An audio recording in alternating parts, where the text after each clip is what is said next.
Bom dia. Hoje é o dia 18 de novembro de 2023. Vamos iniciar, então, a leitura deste livro, Autobiografia de um Yogi, Paramahansa Yogananda, considerado uma das grandes leituras de todos os tempos. Foi publicado inicialmente em 1940, teve várias revisões pelo próprio Paramahansa Yogananda, e, até chegar a esta a essa, esse formato atual, né? É, Yogananda foi o pai do yoga no Ocidente, e ele trouxe a yoga como espiritual, como uma autorrealização, né? Que é o verdadeiro sentido da yoga.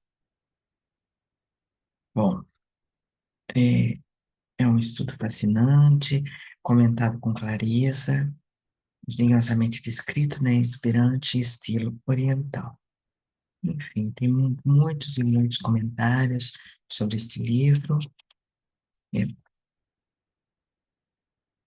E então, hoje, dia 18, iniciamos, e até o dia 5 de janeiro, essa leitura, capítulo a capítulo, para comemorar o nascimento do Yogananda. Vamos lá, então.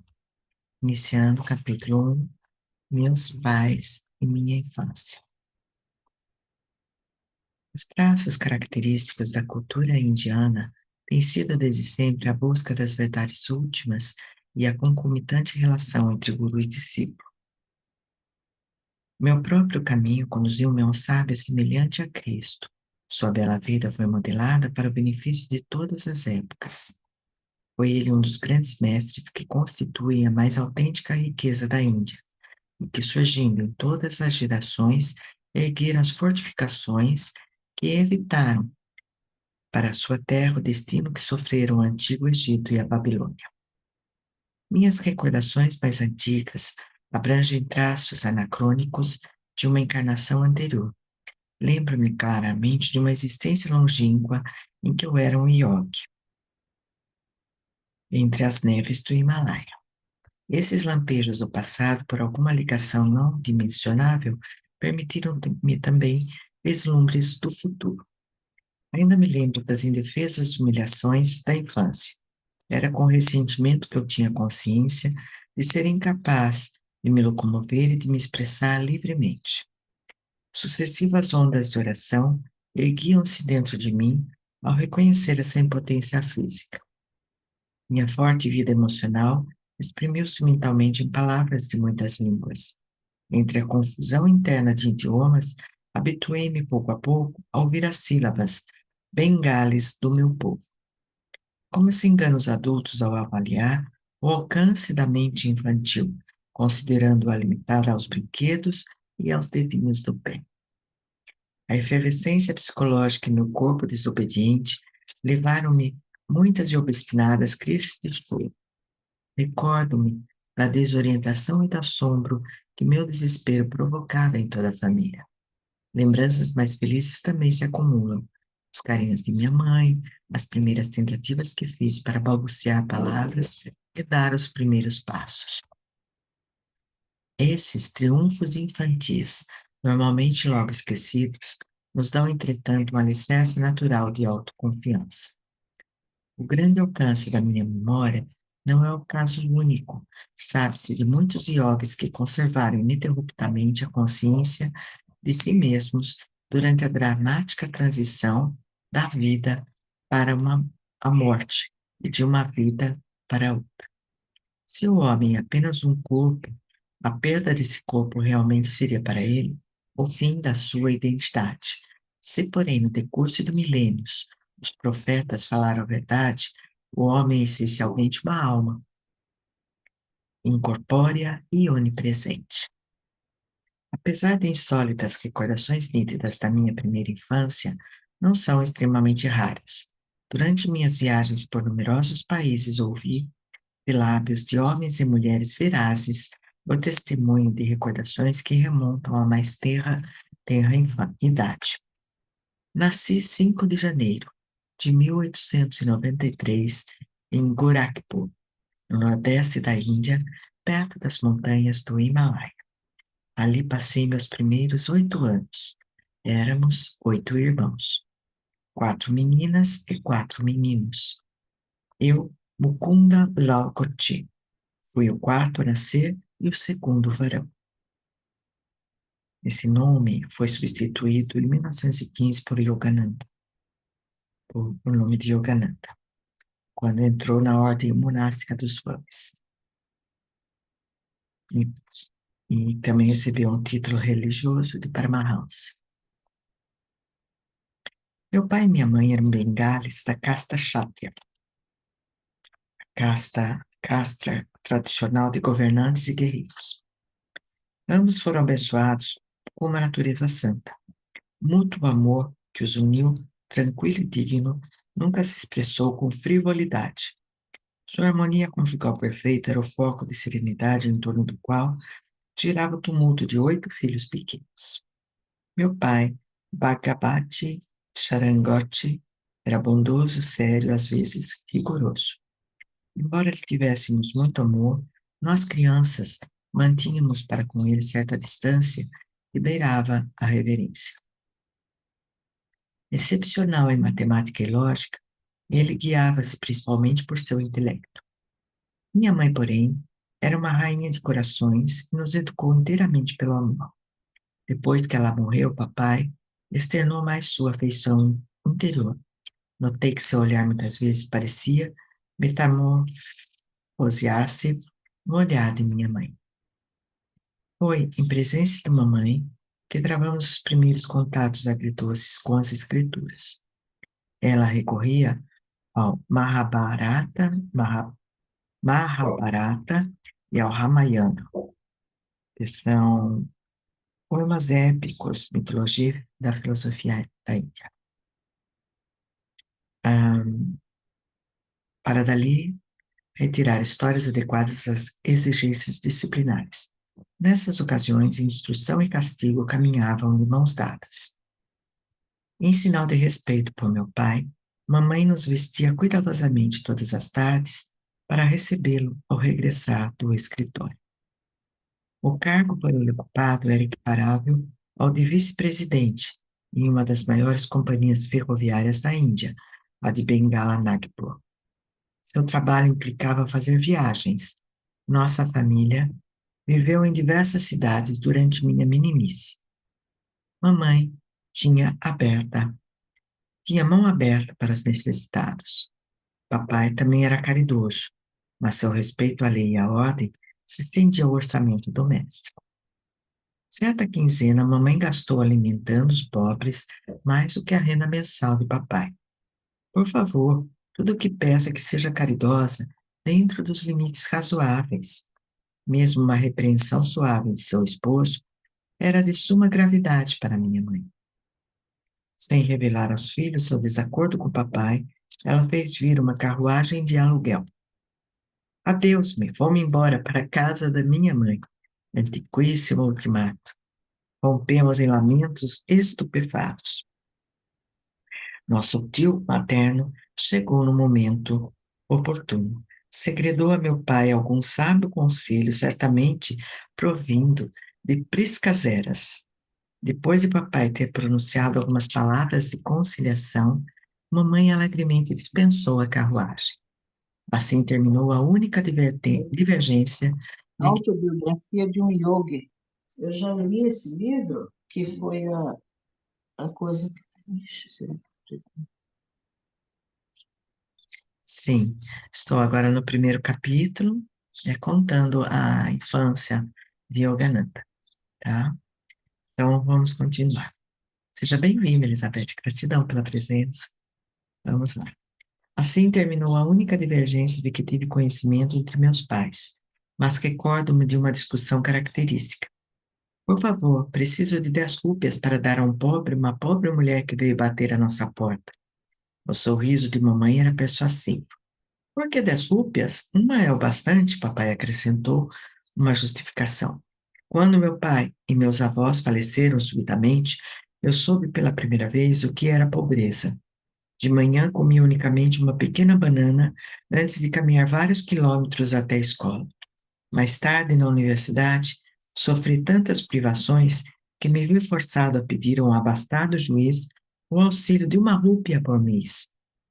Ele recusou, declarando que mesmo uma rúpia era importante. Com que amargura você se lembra da recusa dessa rúpia?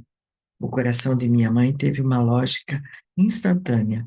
Você quer que essa mulher também se lembre dolorosamente da recusa, das 10 rúpias que ela necessita com urgência? Você ganhou. Com o gesto imemorial dos maridos derrotados, meu pai abriu a carteira. Aqui está uma nota de 10 rúpias. Entregue-a com meus votos de felicidade. Papai tinha essa tendência de primeiro dizer não a qualquer proposta nova. Sua atitude perante aquela desconhecida que tão depressa conquistara a compaixão de minha mãe era um exemplo de sua cautela habitual. Na verdade, a aversão à aceitação imediata é apenas uma homenagem ao princípio de reflexão necessária. Sempre achei meu pai justo e equilibrado em seus julgamentos. Se eu pudesse reforçar meus numerosos pedidos com um ou dois bons argumentos, ele invariavelmente poria ao meu alcance o objetivo ambicionado, fosse uma viagem de férias ou uma nova motocicleta. Meu pai foi um austero disciplinador de seus filhos quando pequenos, mas sua atitude para consigo mesmo era verdadeiramente espartana. Por exemplo, nunca frequentou o teatro, mas buscava recreação em várias práticas espirituais e na leitura do Bhagavad Gita. Bhagavad Gita faz parte do Mahabharata, que é a Bíblia hindu, tá? Repudiando qualquer luxo, usava o mesmo par de sapatos velhos até que se tornassem imprestáveis. Seus filhos compraram automóveis depois que seu uso se tornou popular, mas papai contentava-se com o bonde para ir diariamente ao escritório. Ele não tinha interesse em acumular dinheiro por amor ao poder. Certa ocasião, depois de organizar o Banco Urbano de Calcutá, recusou beneficiar-se disso e não guardou para si nenhuma das ações do banco. Desejara apenas cumprir um dever cívico nas horas de folga. Vários anos depois de meu pai ter se aposentado, um contador veio da Inglaterra para a Índia a fim de examinar os livros da Estrada de Ferro Bengala Nagpur. Surpreso, o auditor descobriu que papais jamais havia requerido suas bonificações vencidas. Ele fez sozinho o trabalho de 3 homens, o contador informou a companhia. Tem a ver 125 mil rúpias, seria $41.250, de remunerações atrasadas. O tesoureiro enviou a papai um cheque com esse valor. Meu pai deu tão pouca importância ao assunto que se esqueceu de mencioná-lo à família. Muito tempo depois, meu pai foi interrogado por Bishnu, meu irmão mais moço, que havia notado grande quantia depositada ao ver um extrato do banco. Por que me exaltar com lucro material? Papai respondeu. Quem procura alcançar a serenidade mental não se rejubila com o lucro nem se desespera com a perda. Saiba que o homem chega sem dinheiro a este mundo e dele parte sem levar uma única rúpia. Pouco depois de seu casamento, meus pais tornaram-se discípulos do grande mestre Lahiri Mahasaya, de Benares. Essa associação fortaleceu o temperamento naturalmente ascético de meu pai. Certa ocasião, mamãe fez uma confidência notável à minha irmã mais velha, Roma. Seu pai e eu nos unimos como marido e mulher apenas uma vez por ano, com o intuito de termos filhos. Meu pai conheceu pela primeira vez Lahiri Mahasaya por intermédio de Abhinash Babu, funcionário de um ramal da estrada de ferro Bengala Nagpur. Em Gorakhpur, Abhinash Babu instruía meus jovens ouvidos com cativantes histórias sobre os muitos santos da Índia. Concluía invariavelmente prestando tributo às glórias superiores de seu próprio guru. Alguma vez lhe contaram em que circunstâncias extraordinárias seu pai se tornou discípulo de Lahiri Mahasaya? Era uma preguiçosa tarde de verão e estávamos sentados na varanda de minha casa Quando Abinash fez esta pergunta em tom intrigante, neguei com a cabeça, sorrindo antecipadamente de satisfação. Ahn, Aqui estão a mãe e o pai, as fotos de Paramahansa Yogananda. Aí, então, ele conta uma história, né? O Abinash Papo. Anos atrás, antes de você nascer, supliquei a meu chefe, seu pai, uma licença de 7 dias a fim de visitar meu guru em Benares. Seu pai ridicularizou meu plano. Você vai se converter num fanático religioso? Perguntou. Concentre-se em seu trabalho no escritório se quiser progredir. Naquele dia, voltando tristemente para casa por uma vereda no bosque, encontrei-me com seu pai, que era transportado numa liteira. Ele dispensou os servidores e liteira, passando a caminhar do meu lado. Procurando me consolar, começou a discorrer sobre as vantagens de lutar pelo sucesso mundano. Mas eu o escutava sem prestar atenção.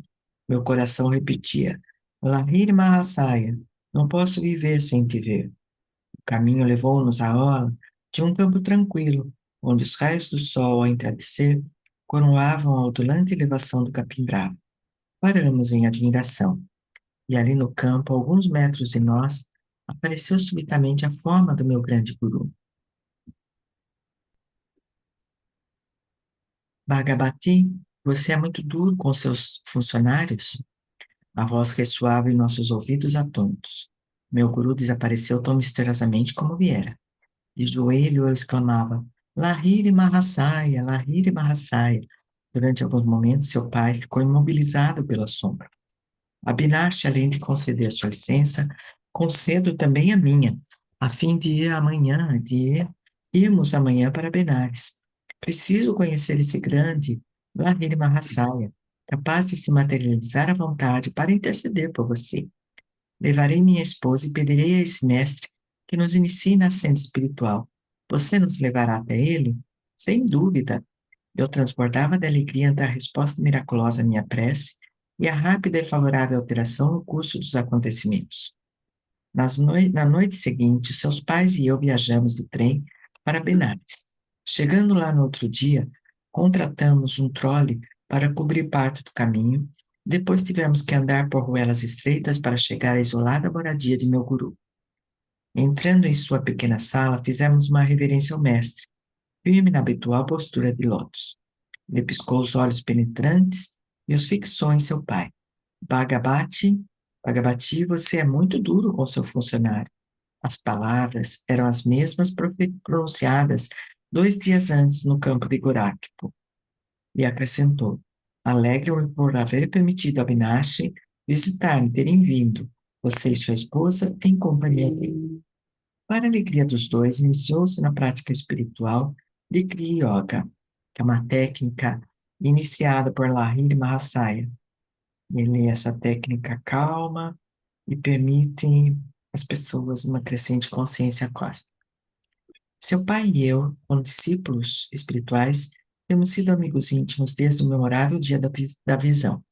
Lahiri Mahasaya manifestou particular interesse em seu nascimento, Mukunda. Sua vida está certamente relacionada com a dele. As bênçãos do mestre nunca falham. Lahiri Mahasaya deixou este mundo pouco depois de eu nele haver entrado. Seu retrato em moldura ornamentada sempre honrou o altar de nossa família nas várias cidades para onde meu pai era transferido pelo escritório. Muitas manhãs e noites nos encontraram, a minha mãe e a mim, em meditação, ante o improvisado altar, oferecendo flores aromatizadas com pasta de sândalo. Juntando incenso e mirra às nossas devoções, honrávamos a divindade que se manifestara plenamente em Lahiri Mahasaya. Sua influência, sua fotografia teve influência extraordinária em minha vida. À medida que eu crescia, o pensamento focalizado no Mestre crescia comigo. Em meditação, via com frequência sua imagem fotográfica destacar-se da pequena moldura e, assumindo forma vivente, sentar-se diante de mim. Quando tentava tocar os pés de seu corpo luminoso, ele voltava a se transformar em fotografia. Com o passar da infância para a adolescência, Lahiri Mahasaya deixou de ser em minha mente uma pequena imagem moldurada, passando a ser presença viva e iluminadora. Eu frequentemente orava para ele nos momentos de provação ou confusão, encontrando em meu interior sua orientação confortadora. No início, sofria por ele não mais estar fisicamente vivo. Quando comecei a descobrir sua secreta onipresença, não me lamentei mais. Ele muitas vezes escrevia aos discípulos demasiadamente ansiosos em visitá-lo. Por que vir me contemplar em carne e osso, quando estou sempre dentro do raio de visão de sua Kutash, olho espiritual? Aos 8 anos de idade, aproximadamente, fui abençoado com uma cura maravilhosa, graças ao retrato de Lahiri Mahasaya. Essa experiência intensificou meu amor. Quando estávamos na propriedade familiar de Ishapur, em Bengala, contraí o cólera asiático. Fui desenganado pelos médicos que nada podiam fazer. À minha cabeceira, a mamãe sentava-me freneticamente a olhar para a fotografia de Lahiri Mahasaya, presa à parede acima de minha cabeça. Curve-se diante dele mentalmente. Ela sabia que eu estava fraco demais até para erguer as mãos em saudação. Se realmente mostrar sua devoção e se ajoelhar interiormente diante dele, sua vida será poupada. Tá na cozinha, Bem? Seria bom que você descesse logo, porque se ela fizer Como, alguma coisa lá. como Elizabeth? Deus do céu. Só, só fechar isso. Olhei fixamente a fotografia e vi uma luz cegante que envolvia meu corpo e o quarto inteiro. O enjoo e outros sintomas incontroláveis desapareceram. Eu estava curado. Imediatamente senti força suficiente para inclinar-me e tocar os pés de minha mãe, em gesto de reconhecimento por sua fé incomensurável no Guru. Minha mãe comprimiu a cabeça várias vezes contra o pequeno retrato. Ó Mestre onipresente, agradeço-te por tua luz ter curado meu filho. Compreendi que ela também havia presenciado o resplendor luminoso que tinha me recuperado instantaneamente de uma doença quase sempre fatal. Um de meus bens mais preciosos é essa mesma fotografia, dada ao meu pai pelo próprio Lahiri Mahasaya. Ele irradia uma santa vibração. O retrato teve origem miraculosa. Ouvi a história contada por Kali Kumar Roy, com o discípulo espiritual do meu pai. Parece que Lahiri Mahasaya tinha aversão a ser fotografado. Sob seus protestos, certo dia, tiraram um retrato do mestre com um grupo de devotos, inclusive Kali Kumar Roy. Foi com surpresa que o fotógrafo descobriu que a chapa, que continha nítidas imagens de todos os discípulos, revelou apenas um espaço vazio no centro, onde ele logicamente esperava que aparecesse a figura de Lahiri Mahasaya. O fenômeno foi muito comentado. Gangadhar Babu, discípulo e fotógrafo perito, gabou-se de que o vulto fugidio não lhe escaparia. Na manhã seguinte, quando o guru estava em posição de lótus num assento de madeira, com um biombo por trás, Gangadhar Babu chegou com seu equipamento. Tomando todas as precauções para ser bem-sucedido, sofregamente bateu 12 chapas. Em todas, encontrou a impressão do assento de madeira com o biombo, mas de novo faltava a figura do mestre. Em lágrimas e com orgulho despedaçado, Gangadhar Babu apelou ao guru. Passaram-se muitas horas antes que Lahiri Mahasaya quebrasse o silêncio com um significativo comentário. Eu sou espírito. Pode sua câmera fotográfica refletir o invisível onipresente? Vejo que é impossível, mas, Santo Senhor, desejo amorosamente um retrato de seu templo corpóreo. Minha visão era limitada. Até hoje não tinha percebido que o espírito habita plenamente no Senhor. Então regresse amanhã de manhã, posarei para você. O fotógrafo novamente focalizou sua máquina, desta vez a sagrada figura, não coberta pela imperceptibilidade misteriosa, apareceu nítida na chapa. O mestre jamais pousou para outro retrato. Pelo menos eu nunca vi outro. A fotografia é reproduzida neste livro. Os traços fisionômicos de Lahiri Mahasaya, de casta universal, dificilmente indicam a raça que pertencia. A alegria da comunhão com Deus é ligeiramente revelada em seu sorriso enigmático. Seus olhos semiabertos para indicar o interesse nominal pelo mundo externo, também estão semicerrados, revelando sua absorção na bem-aventurança interior. Alheio a insignificantes atrações do mundo, ele estava sempre plenamente alerta aos problemas espirituais dos que buscavam sua generosidade. Eu vou pegar a fotografia dele aqui para mostrar essa foto. Tão difícil de ser retirada. Olha a foto. E entender que isso foi em 1930, 1920, 1930. Esse é o Lahiri Mahasaya tão famoso. A foto, tão difícil. Ah, pouco depois de minha cura, por meio do poder da fotografia do guru, tive uma visão espiritual que muito me influenciou. Sentado em minha cama certa manhã, entrei em profundo devaneio. E haverá por trás da escuridão dos olhos fechados? Que frase que haverá por trás da escuridão dos olhos fechados?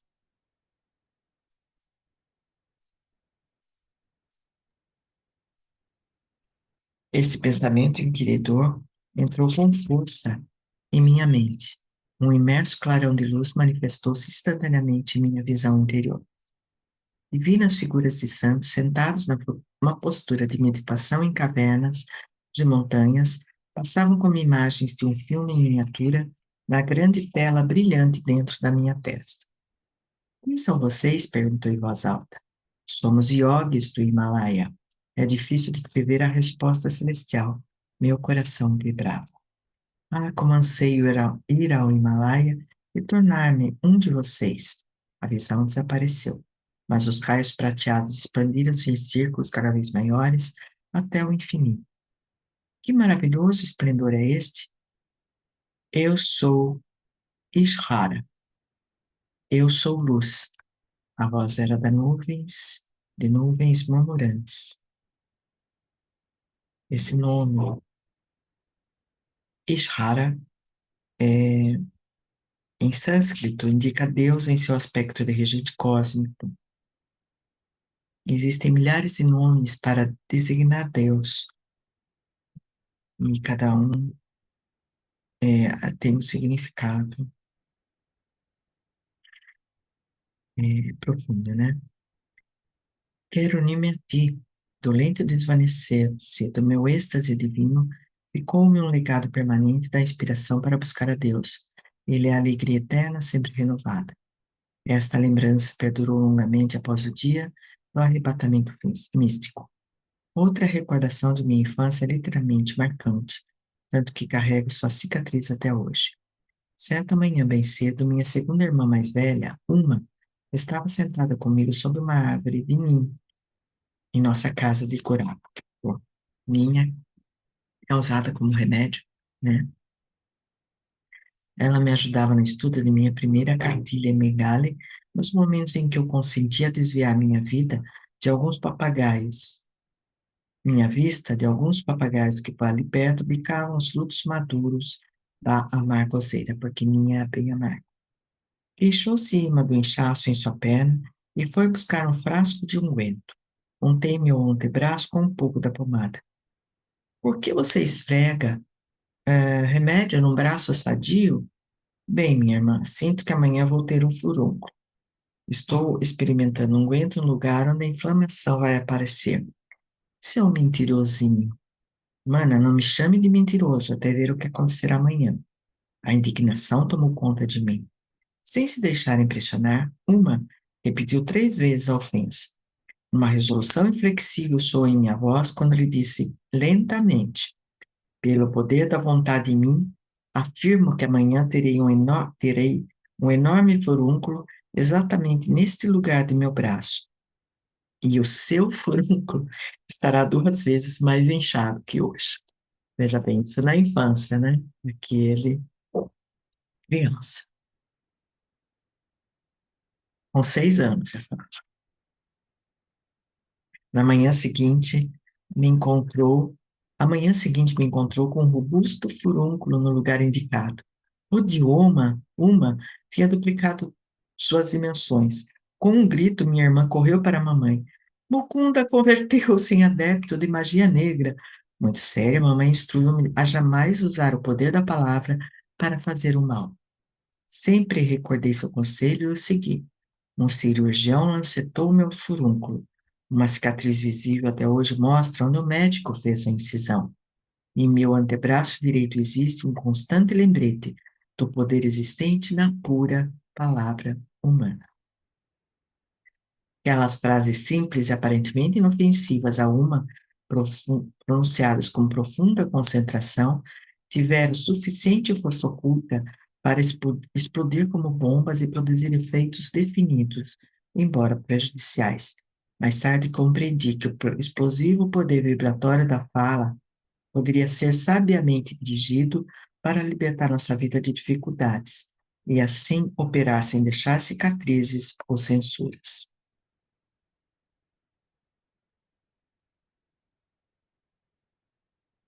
Tem aqui uma observação. Qualquer palavra proferida com clara compreensão e concentração profunda tem valor materializante. A repetição oral ou silenciosa de palavras inspiradoras provou sua eficácia em sistemas psicoterápicos como o de Coé. O segredo reside em produzir um crescento na frequência vibratória na mente. Você repete, vai crescendo aquilo para se materializar, né? Nossa família transferiu-se para Lahore, em Punjab. Lá encontrei uma gravura da Mãe Divina sob a forma da deusa Kali. Santificou um pequeno altar informal na sacada de nossa casa. Fui tomado pela inequívoca convicção de que todas as orações que eu fizesse naquele lugar sagrado seriam atendidas. Certo dia, ao pé na sacada, em companhia de uma, observei dois meninos empilhando pipas sobre o telhado de dois edifícios vizinhos, separados de nossa casa por uma rua extremamente estreita. Por que está tão quieto? Perguntou-me uma, dando-me um empurrão de brincadeira. Estou pensando como é maravilhoso que a Mãe Divina me dá tudo o que eu quero. Ah, suponho que ela lhe daria aquelas duas pipas, minha irmã riu, caçoando de mim. Por que não? Iniciei silenciosas orações para obtê-las. Na Índia, os meninos fazem competições com pipas cujas linhas são recobertas de cola e vidro moído. Cada jogador procura cortar a linha de seu adversário. Uma pipa solta, uma pipa solta voa sobre os telhados. É muito divertido ir apanhá-la. Estando uma e eu numa sacada interna, recoberta de telhas, parecia impossível que uma pipa solta viesse cair em nossas mãos. Sua linha naturalmente passaria flutuando sobre o telhado. Do outro lado da estreita viela, os competidores começaram o combate. Uma das linhas foi cortada. Imediatamente a pipa flutuou em minha direção. Em razão de uma súbita ausência de brisa, a pipa permaneceu imóvel por um momento. Nessa pausa, a linha enroscou-se em um cacto que havia no terraço da casa em frente. Um longo e perfeito laço se formou para que eu a pegasse. Passei o troféu para a outra. Foi apenas um acidente fora do comum, não uma resposta à sua oração. Se a outra pipa vier até você, então acreditarei. Os olhos negros de minha irmã denunciavam mais assombro do que suas palavras. Continuei a orar intensamente. Um puxão mais forte do outro jogador causou a brusca perda de sua pipa. Ela veio em minha direção, dançando com o vento. Meu prestativo ajudante, o cacto, novamente prendeu a linha da pipa com um laço suficientemente longo para que meu braço a alcançasse. E apresentei, então, o segundo troféu para uma.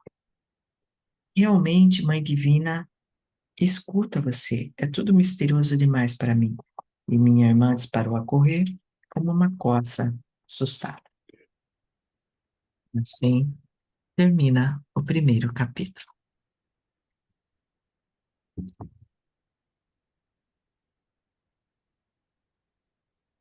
Vou interromper a gravação, podemos conversar um pouquinho.